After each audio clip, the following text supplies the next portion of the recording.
Daily routine content na naman, syempre. Pero this time guys, hindi muna natin mag-daily routine content ngayon.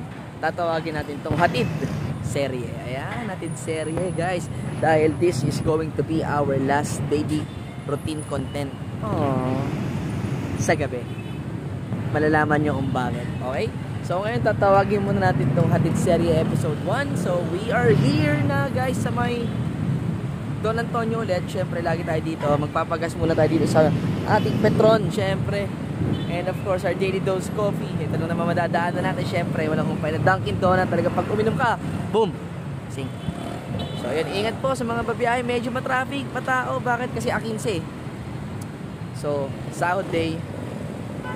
So good luck. And yun, pasok ulit, tara, work.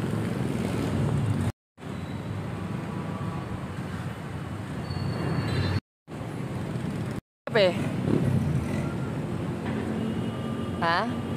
Andun pa, ginagawa. Delivery yarn. Padaming dala. Tinawa.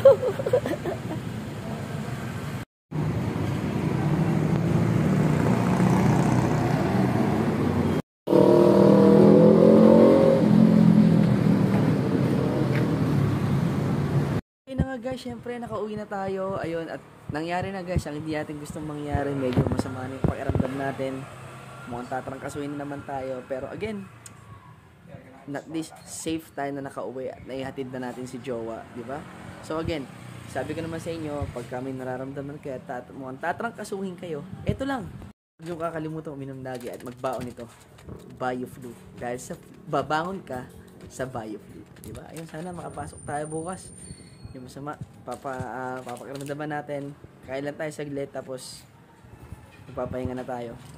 Ayun, again, maraming salamat po. Ingat sa mga babiyahe, and don't forget to like, follow, and subscribe. Paano?